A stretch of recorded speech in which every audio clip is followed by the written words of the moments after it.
Hello and Happy New Year. Welcome back to another episode of Unfiltered and Functional. I'm your host, Mandy, here with Sashi Baby. Hello. And for our first episode of the year, we're going to have a little bit of fun here and doing a part two of overrated, underrated in fitness and wellness and health trends. If you guys want to hear part one, pop over to Sculpt Sessions, Sasha's podcast on YouTube or Spotify, and hear us spit our opinions because we got plenty of them. Plenty.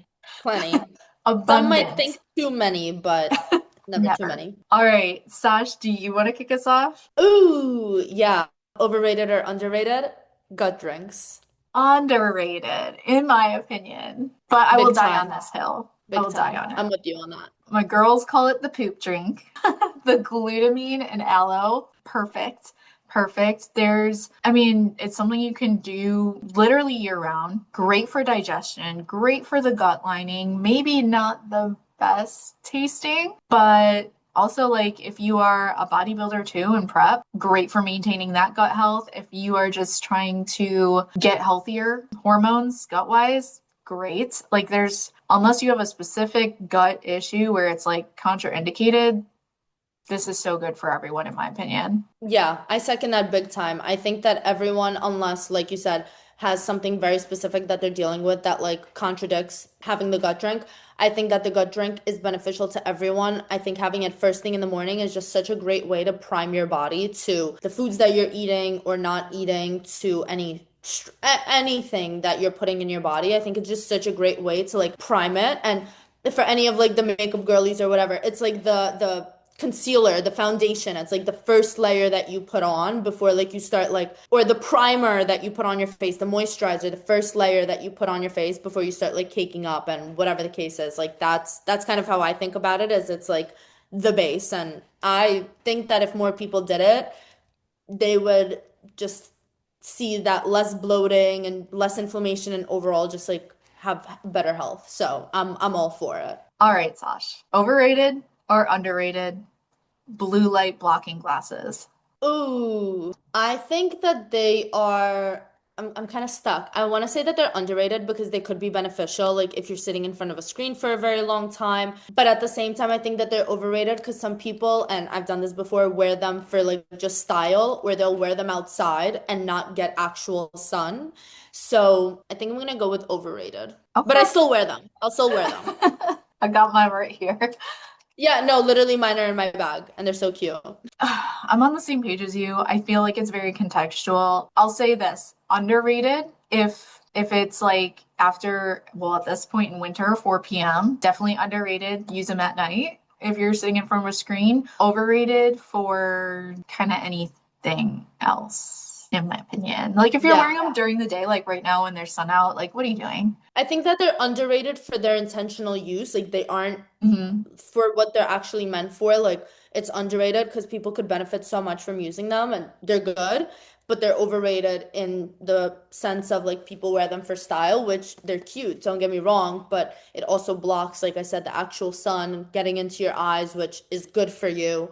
A little bit of both. For the next thing, overrated or underrated, collagen. Ah, okay. I feel like this is a cop-out answer, but I also think context matters. I think Yeah. as a whole, underrated because there's so many benefits to collagen powders. Just so great for hormones, for hair, skin, nails, joints.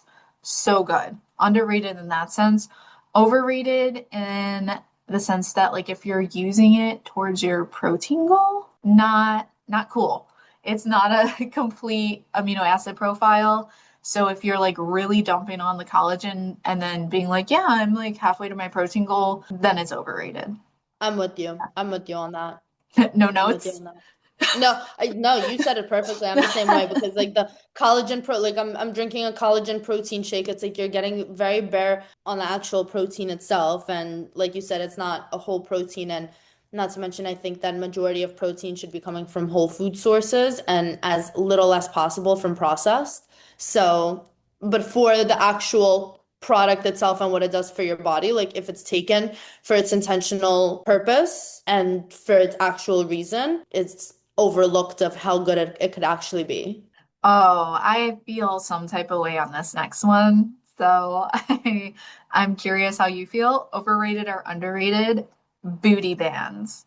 I think that they are underrated. I Yeah. think that they are underrated. I think that they are awesome for like keeping tension on movements. They are great for warm-ups. They are great for certain movements of, like I said, keeping tension and just like adding more tension to your butt, essentially, when you're doing certain things. Are they intended to be the only piece of equipment used to help grow a butt? Absolutely not. But are they a great tool to add on to what you're already doing? Yeah.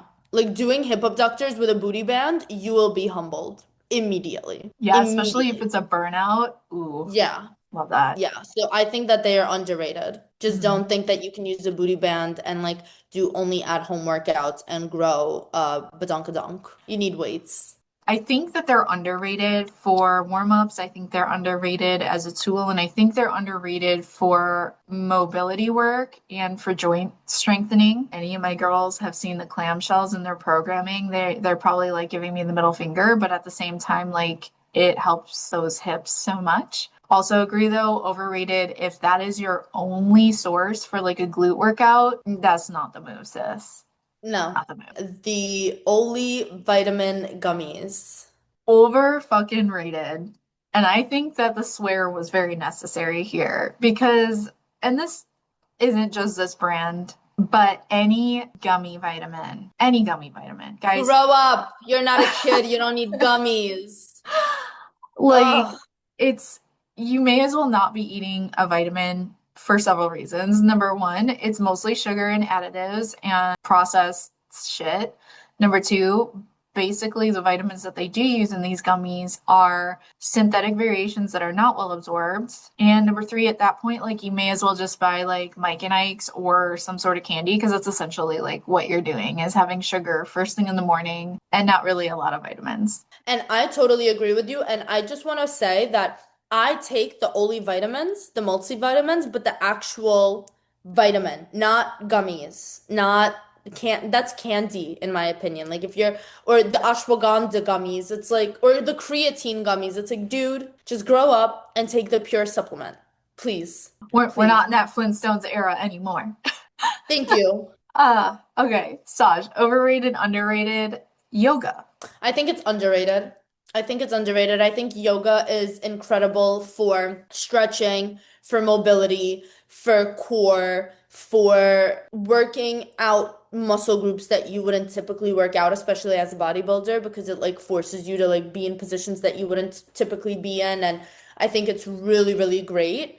But I also want to add a disclaimer that if yoga, again, is your only source of exercise and you have certain goals to put on muscle, like that's not going to happen in a yoga studio.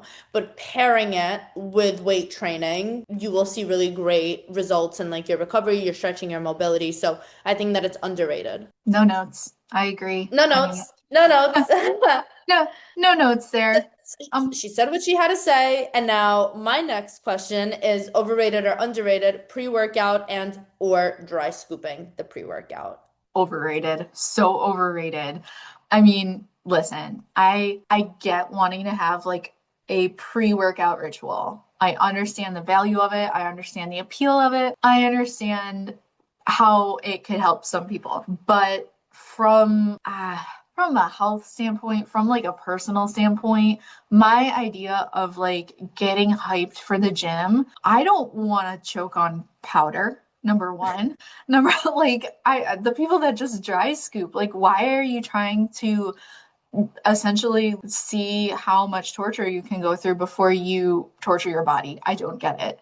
And I would personally rather just have coffee without the additives, without, I don't know, the weird like choking thing. Like I can't. I cannot understand it. I tried it one time, so guys, don't think that I'm just hating. I did try it, and I was like, this kink is not for me. I mean, I hear what you're saying, and I agree that it is overrated. I will say that I used to be a big dry scooper. It was like my thing, like in the car, boom, drink water, make a face, go to the gym, feel badass. Like that was like my thing. And here and there, like I'll have pre-workout sometimes. I am like my day-to-day pre-workout is a double shot of espresso, put a little bit of salt in it, a little bit of cinnamon, just black, shake it up, make it nice. That's my go-to all the time. But here and there, it's like if we're traveling and we go to a gym and I want to try like a flavor that I haven't seen, or like a company sends me some pre-workout that I try, like I'll I like pre-workout on the occasion. Like I'm talking about maybe once a week or every other week. Like it's not I'm also very picky about the flavors and the textures and the tingles and everything. Like I like the beta feeling, like the little tingles that it gives you sometimes. So like there are some things that I do like about pre-workout. I have dry scooped, as I said, a lot, but in the past, I haven't done it that much recently. I did it like once a couple days ago just because I was like, I need a little extra pre-workout. So like I'm not perfect and I can here and there, like I'll do something like that. But I agree that it is better to stick with the cleaner things. And like, I like how I feel more with like coffee and like just getting myself hyped up, like listening to some music, doing a little bit of a warm up on the treadmill, like just doing something else. But I don't want to completely shit on pre-workouts because I think that, they could be, there are some that are cleaner, are a little bit better. And if that's like your thing that gets you into the gym and gets you going, been there, done that. I was on that wave for like 3+ years before I switched over to like just caffeine. Yeah. And that switch really only happened when I was in prep and I was like, I really want to keep things as clean as possible. But pre-workout here and there, I'll let it slide a little bit. But I do agree that it is overrated. It's a dry scooping for me. And like Yeah. that's as a whole, I prefer now coffee. I used to also I was so addicted to pre-workout, but that's why I Yeah. stopped it because I mentally was like I can't have a good workout unless I have pre-workout and I'm like that's a Yep. lie. So I got to Yeah. stop taking this and then also my caffeine tolerance was like I'm like I got to take it down a notch. That was the biggest thing for me with pre-workout is I didn't realize I actually could not understand how much caffeine I was consuming because it was like 200 grams with the freaking dry scoop of 200 milligrams. Then I would have coffee. Then I would have like black tea that had caffeine in it. So I would be at like 300 plus milligrams of caffeine a day. Like that's a lot. Yeah. That's fucking up your like internals. Yeah. Okay. This one I think is going to be a little spicy for some people. Overrated, underrated, walking 10,000 steps a day as a fat loss rule. I want to say it's underrated, but I want to say not the specific fat loss rule, but just the walking 10K steps is underrated. I think fat loss, muscle gaining, maintenance, anyone, anywhere in their fitness journey should be hitting 10,000 steps a day. Bare minimum movement. I don't, the fat loss thing trips me up. I don't know. I don't know. What do you think? So I'll preface it by saying this. I agree with you. I think walking in general, steps in general, totally underrated, underutilized tool by a lot of people. For fat loss, I think it's overrated that everyone has to walk 10K steps just because I think it's nuanced. Like if you're somebody that works a desk job and you are barely hitting like 3K steps a day, you can see fat loss with like 5K steps a day and like work your way up. So I think like the hard and fast like social media trend that like you have to walk 10K, like yes, I think it's a good goal to work up to. But if you go like sitting at a desk all day to walking 10K, yes, you'll see fat loss, but is it realistically sustainable if it doesn't fit your lifestyle and we could like tear it up? Yeah, no, I'm with you on that. I mean, I'm not saying jump immediately to hit 10K steps, but I think, starting at 5, then bump it up to 7, then 8, 9, 10, but eventually 10K steps. If you really think about it, you walk on a walking pad at speed 3 for an hour, that's 6 to 7,000 steps. I mean, Split and that up this into 30-minute sessions. for sure. And we also used to be nomads. So, like, we would walk how many miles a day? Our Yeah. ancestors. So, like, we should be walking anyway. It's good for us. Yeah. Agreed. The next one I really, really like, and that is mirror selfies for progress tracking. Overrated or underrated? Underrated. Yes. So underrated. I know it feels weird. I mean, I've been doing this for 10 years. Sometimes I still feel a little weird taking like a mirror selfie in the middle of the gym. But overall, I think, especially if you don't have a coach, so underrated because you don't notice the small daily changes that you're making. But if you look back at a mirror selfie you took like a year ago, 6 months ago, 2 years ago, and then compare it to like a mirror selfie that you take recently, you'll see so much progress and change, especially if like you're doing like the same 3 or 4 poses. So even if it feels weird, ladies and gents, take the fucking mirror selfie at the gym or at home. Yeah. I don't care. Take the mirror selfies. Wait, stop. I love that so much because I was very awkward when I was, and still till this day, I've been in the gym for 5 years and like I still get a little awkward. Like if there's people like where I want Yeah. to take a selfie, I'm like, Yeah. like Same. cover the camera. You don't see anything. But like, don't be scared to take up space. Don't be scared to document your progress. And I love that this was one of the points that we wanted to like talk, like do overrated or underrated about today because very specifically, like I have my gym outfit underneath here. I'm just like threw it on top. But I specifically wore the gym outfit that I wore today and worked out I had a leg day today and I wore the outfit and worked out what I worked out because it was about 6 months ago when I was prep lean that I wore this exact outfit, same top, same shorts, everything, worked out the same glute isolation days, like very similar. And I took pictures doing the same poses today as I did 6 months ago when I was prep lean. Granted, my pictures today, I'm 25 pounds right now above my stage weight and above how much I was in those pictures. But when I put them side by side, I was like, oh my God, like my butt's bigger, my shoulders look better, this looks better, like my face looks fuller. Like I just like seeing that comparison was like so cool.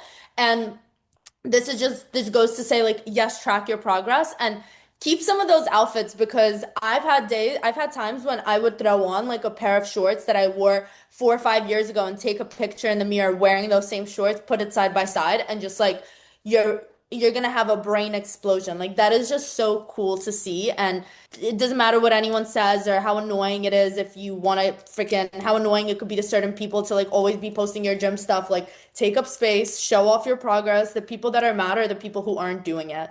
Because True. no one who's in the gym and no one who's making progress will look at that and be like, oh, like what's her deal? It's like, no, we want to see your growth. Anytime my clients post a gym selfie, I'm like, yes.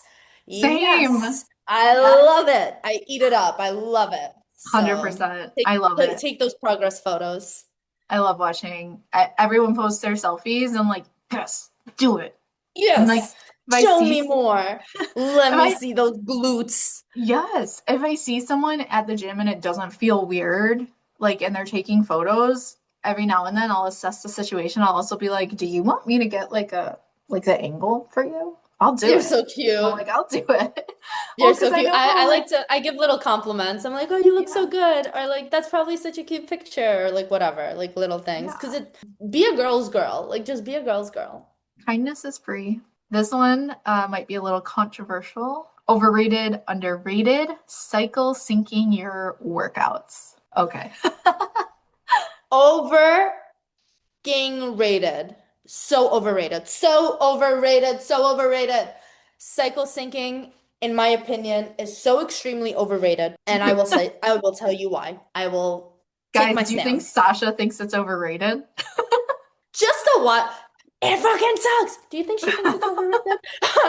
I had a phase when I was like, oh, I'm about to get my period. I need to go lighter weight and, maybe just take a day off from the gym. And then I remember I was like not checking my period app like months later. And I went to the gym and I was like pushing weight, like really good weight. And I was feeling good. I was feeling strong. I was a little bit hotter than usual, but I was like, really into the workout and I got my period like literally the next day or something and I was like, "Oh my God, like I knew that my period was coming, but like I wasn't like on it. Like I'm not checking my period app every day. I'm in my luteal phase. Like I'm not doing that. I'm not doing that." And I remember when I had that, I was like, "Holy shit, like had I looked at that app and been like, "Oh my God, I'm supposed to get my period tomorrow." So like almost like placebo effect convinced myself mentally that because my period is coming, I need to take it easy. I wouldn't have pushed that weight when I was more than capable to do so. And when I had that moment and I was like, wow, I could push weight on my period, the day before my period, the day after my period, a week before my period, 2 days after my period, I was like, I'm not gonna play it by what my little app says or like what my Oura ring says of my period coming, but I'm gonna play it on how I'm feeling. And I'm also a person that is very in tune with my body. I know that when I start feeling that my back is tight or like that my period's coming or like whatever the case is, like I'm very in tune with how I'm feeling. And I know when I do that first set or the first couple of sets and the weight's feeling a little heavier, I'll take it a little easier if need be. But I'm not doing it because I like looked at the app and I see my periods coming. I do it because I feel like my body can't push as hard and I'm not gonna injure myself or push myself beyond my limits to the point of, God forbid, hurting myself. Long story short, no cycle syncing, but listen to your body because you will surprise yourself of you can work out on day one of your period. You can work out the day before your period. You can work out the day after your period. Like you can, unless you have like excruciating bad periods. And if you have excruciating bad periods, that tells me that there might be something with your hormones that needs to be addressed for it to be that bad. Because as you have said before, your period is your report card of how your month went. If you're dealing with very bad PMS symptoms, I recommend reaching out to Mans to get your hormones in check. But I digress. That's my stance on it. What is your stance on this? Listen, and I'm saying this as a functional health professional, I think it is overrated. And just, I'm not going to beat a dead horse, but I agree with you that if it's good to track your period, it's good to have data. But if you are solely relying on that app and using it almost like as an excuse to not push yourself, that it's no, push yourself. I've had some of the best lifts of my life while I'm bleeding, and I'm like, yes, channel the moon blood, like whatever. And then I've also had certain lifts where like I'm on my period and I'm like, it's not today. Today is not the day that I'm gonna PR. It's not the day that I'm gonna push, and maybe I'll have to warm up longer. Same as you. Just be intuitive. And if your periods are really that detrimental to what you're lifting, then maybe check out what's happening. For the next, speak on the topic of workouts, underrated or overrated, home workouts. I think that these are underrated depending on what equipment you have and time. So I think Yeah. like if you tell yourself like it's a busy week, I don't have time to go to the gym, but you have like some equipment at home, I think it's underrated to not work out at home, even if you only have 20 minutes. Like some movement is going to be better than no movement. And then I've also seen people that don't have gym memberships. They have a home gym and it's nice. Girl, that's nice. In that context, I think they're underrated. Yeah, I agree. I think it's underrated. I'm very blessed that our home gym, we have a Smith machine and we have a couple like we have cable machines, like we have things that if I need to do a home workout, today was literally a home workout because to drive 20 minutes to the gym and 20 minutes back home, that's 40 minutes that I could have had more time to lift and I did rather than condensing my workout. So I think that home workouts are underrated.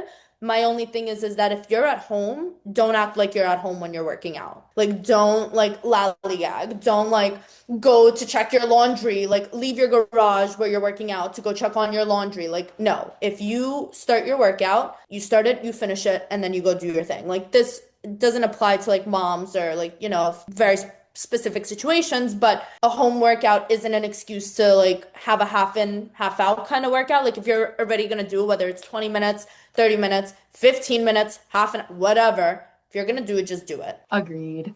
Okay, overrated, underrated IV therapies, like the ones that you can go and book, not the ones not at the hospital, but like the Yeah. the vitamin ones, the like glutathione, the NAD, those types. I think that depending on where you are at in your health, they are underrated. Like, for example, if you are a bikini competitor, and I've been seeing more competitors do this when they're like in prep and like really getting that final push to go and do glutathione to make sure that your gut is good, to go and do a B12 shot to make sure that like your energy is in a good place. Like, if you take some of those supplements, like I took glutathione supplement for a month, and I can tell you that the bioavailability in that versus in going and getting an IV was the night and day difference. In that sense, I think that they are underrated and that they could be very beneficial, but it's overrated in the sense of if you go and you just do like vitamin IVs because you're not eating your vitamins, it's like eat the food. Live that kind of lifestyle. Like don't just go and get IVs when you're feeling sick and when you're feeling shitty, but then you're not living the healthy lifestyle. Like this is one of those things. It's like the cold plunging, the saunas. It's great to tie into an already healthy lifestyle, but it's not like a sole individual thing that you can do that's just gonna like 180 your life and you're gonna be all good. So that's my take. Now, where do you stand on it, Miss Nurse Mandy? I'm going to preface this by saying I agree with you. Having a foundation in place is vital. But if you have the money, I think IV therapies are totally underrated. Again, if you have the money in your budget, like at the end of my preps, I was definitely using IV therapies to help me push through with B12, with glutathione, with NAD plus, like a small dose of that. And then I would get like after my first show, before the second show, I went and I would get like an athletic IV. So it had like just a shit ton of minerals and vitamins in addition to like the glutathione and everything. So that literally got me through, honestly, especially Yeah, doing that's something that I those. totally want to incorporate in my next prep because in my last one, I only did B12 shots and they were great, but I also feel like I wasn't as on top of it, but I was on top with every, like, this is just Yeah. like something for me that I didn't even really think about it. I was like, Mhm. I'm also really scared of needles. So to like willingly go and like, here, put a needle in me, like, it's not Yeah. my favorite thing, you know? Yeah. I don't love it, but I'm so used to like myself now with the TRT and with peptides. I'm like, yeah, whatever. And Yeah, it's easier when whatever. someone else is doing it to me, honestly. Like I have to like pep myself up when it's me, but Yeah, could be I do, jacked. I do have to give myself a little pep talk in the mirror and I'm like, you got this. And it's like the smallest needle in the world. It's like I'm the like, tiniest little, thinnest so little. small. And it's going sub Q. I'm not even Yeah, I going was just gonna muscle. And say I'm it's just some like, you say it's not even going intramuscular. just a baby. Oh, we're just girls. We're just girls. Okay, just a girl. Overrated or underrated walking pads? Underrated. Yeah, I They don't. are so underrated. If you don't have a walking pad, what are you doing? What are you doing? No, Not seriously, like walking. no, not walking, I could tell you that. Whether you work from home, whether you work from an office, whether I have a treadmill at our apartment gym.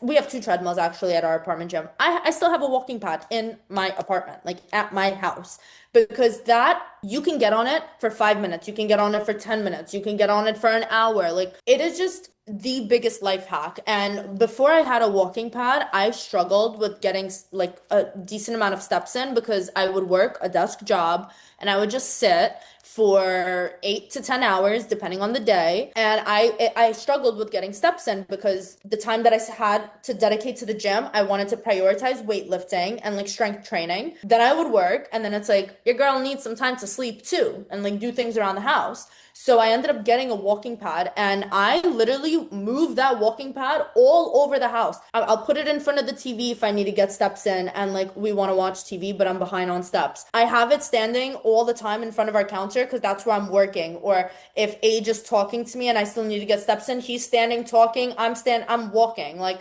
I even taught my puppy how to use the walking pad. I just think that it's one of those things that is such a great investment, especially if you live somewhere that's cold and you can't always walk outside. If you live somewhere that's hot and you can't always walk outside, like I think that everyone should invest in it. And I get it, it's not cheap. They're about $150 to $200, but I've had the same walking pad. I mean, depending where you get it, if you buy it on Amazon, new, whatever, you can buy it on Facebook Marketplace for a lot less. My walking pad, I think, was just around like $120, maybe 115, 120. I've had that thing for going on 5 years now. And I know you're supposed to like add more oil to it every year or something. I haven't done that since I got it.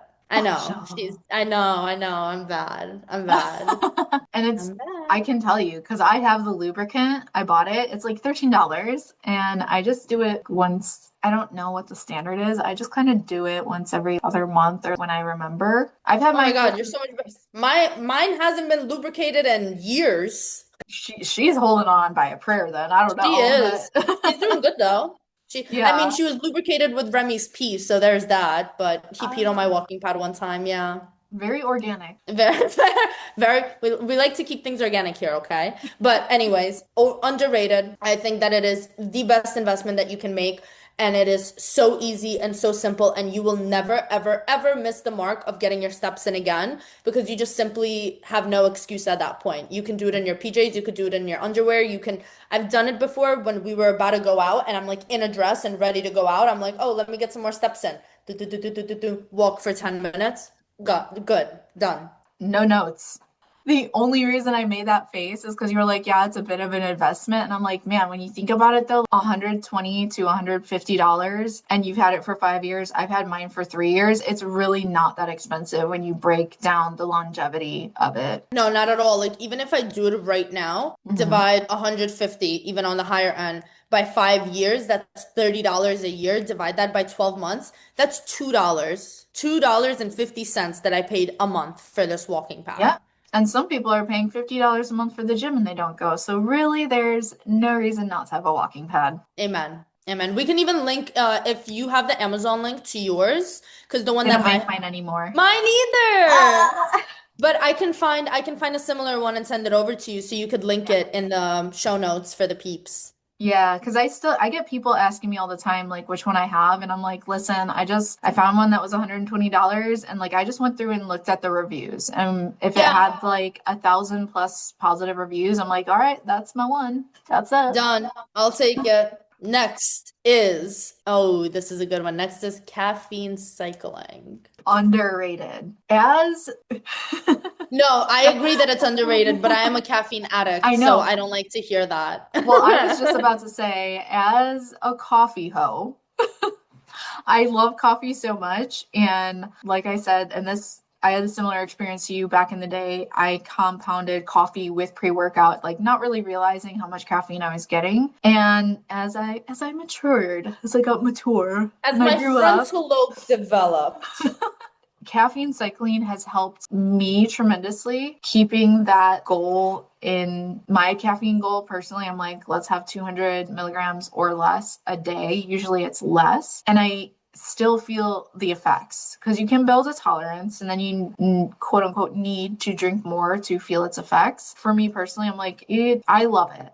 I just wean off for a week. Usually it'll be right around like when I'm ovulating. I tend to get very sensitive and I might get some like cramping when I have caffeine. So that's usually when I'll wean off for about 5 to 7 days. And then once I'm done ovulating and kind of like more in my luteal phase. And by the way, guys, if you're listening, I didn't figure this out until like last year. So if you're like not figuring out your site, don't even worry about I it. sure as heck haven't. I'm just like, Yeah. whatever phase I'm in, as long as I get my period. Honestly, I didn't even put it together until my current coach was like, hey, you have no progesterone. So when you're drinking caffeine, like it increases your cortisol and it steals the pregnenolone. And this is why you might be feeling the effects. And I was like, oh, yeah, that makes a shit ton of sense. Yeah. So then that just kind of gave me even more incentive to take that week to wean off of it. And I don't do this every month. If I remember to, or if I start feeling stuff and I look at like my period tracker, I'm like, yeah, that makes sense. Maybe I'll hold off for a couple days. But I do this maybe every few months. And Yeah, it's hard. fair, I have fair. decaf too, because sometimes you just like want the taste, you know? I have a good decaf. Not sponsored, Purity Coffee, amazing. I'm gonna put that in the link, but I just like the taste. I have a stance that if it's not pure caffeine, I'm not drinking it. Okay, elitist. Okay, No, elitist. but I like the caffeine cycling. I think that it could be very beneficial, especially to like women who drink a lot of coffee. And like you really do build up a tolerance to it. So like this is good to like then when you have that first cup after not having it, it's like whew, like like it Yeah. hits you. I don't do like a caffeine cycling like that necessarily, but I have a daily cutoff. And I'm not perfect with that either because if we go to the gym a little bit later, there's been times that I would drink coffee at 4 p.m. and like I'm not proud of that. And that is not, I don't like doing that. I try to keep it to a minimum when that happens, but I like to cut off caffeine by like 2 p.m. the latest is my cutoff time. And when I say cutoff time, I mean like I'm done drinking it before 2 p.m., not I'm making my last cup at 2 p.m. I also use my caffeine in combination with my workouts. So typically on my rest days, I might have 1 cup in the morning, like if we're about to film a podcast or like if I have calls or whatever. Just I just want the taste of the caffeine. I'll make myself a little cup. I also buy coffee pods that I put in my Nespresso machine, and it's like labeled like it's a 5 intensity, so that's like lower 6, 7, 8, 9, 10, 11, 12. So like 9, 10, 11, 12 is like leg day. Heavy leg day, very specifically, and I will never put, because I do double shots, so I won't do like a 12 and a 12. I'll do like a 10 and a 12. So like that's my way of caffeine cycling. I make it make sense in my head. I don't think it Girl actually makes math. sense. Girl math. Girl math. But I try to have at least one day out of the week every single week, and that's typically Sundays because Sundays are usually my rest day. And that is typically the day that I won't have coffee. And if I do, it's a very low, it's like 1 cup diluted that I probably won't even finish, because when I'm not working out or training or have calls or have anything that I need to be like super alert and super active and super on the go for, which I can do that without caffeine too, so don't get me wrong, but I like to have like that's kind of like my little buffer day. So then when Monday morning comes around and I have that like leg day planned and scheduled, that for me is like that hit, that boost of like not having it from Saturday at around 1, 2 p.m. until Monday around 1, 2 p.m. So technically I'm like on a 48-hour caffeine fast. Okay. Okay, girl. No, listen, it might not be my philosophy, but also it makes sense to me what you're saying. Look, Yeah. I will never argue against girl math because, like, unless it's like really stupid girl math. Oh, I drink like 8 vodka sodas in a day, so I can have one tomorrow. No, don't do that. That's dumb girl math. But So I'm like, skinny. oh, sorry. Also, speaking of vodka sodas, if I know that we're going out and I want to have an espresso martini, coffee, I will Mhm. be very careful about how much I drink beforehand during the day.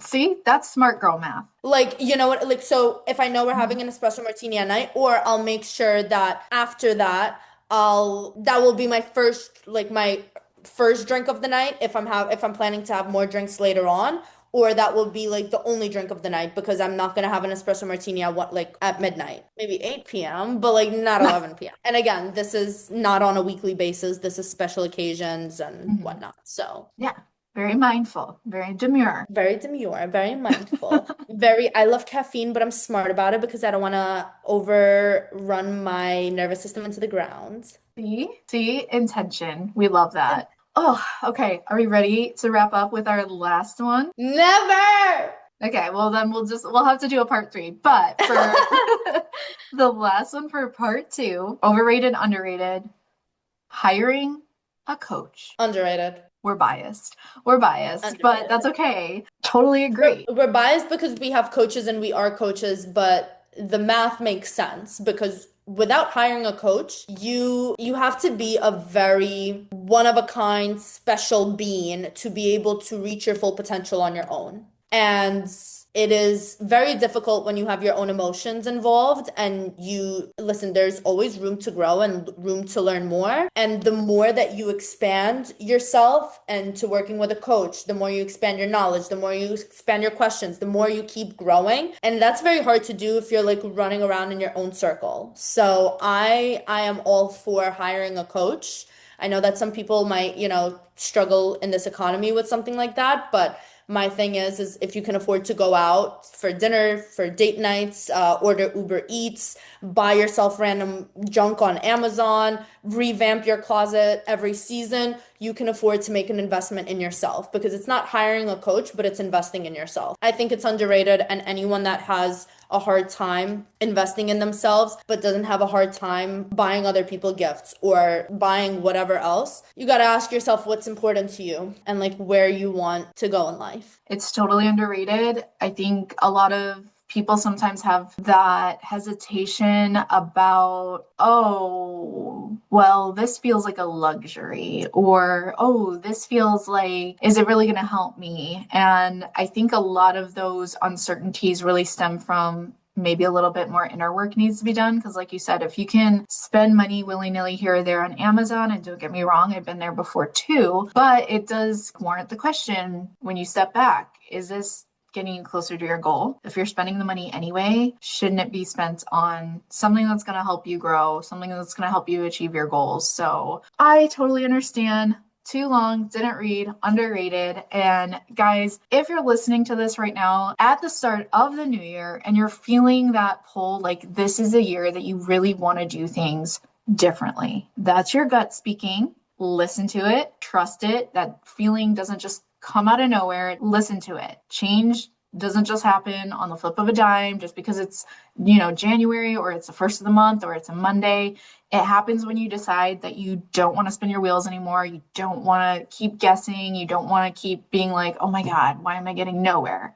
Asking for support, hiring a coach, none of that is weakness. And if anything, it is a huge asset. You move forward, you get clarity, you get results, you get confidence, you get muscles, you lose body fat. There's like infinite possibilities when you're hiring a coach. And yes, of course, we're biased here, but interview your coach. Make sure it's a good fit. If it's a good fit, you will go so far. Not every coach is a good fit, and that's okay too. Usually consultations are free. And on that note, if you are ready to stop consuming endless social media information and spinning your wheels and you want to hire a coach, I'm going to put our information in the show notes. You guys can reach out to us. We have links in bios on link trees. And whether you join us or not, let this be the year that you choose yourself and you choose consistency over chaos, over self-doubt. And this is the perfect time to start. This is what we have for you on this overrated, underrated episode. We will definitely do a part 3. Thank you for tuning in. Please like, subscribe, rate 5 stars. It helps us grow. If you want to keep listening to us yap in the new year, please do that. And we'll see you every Monday.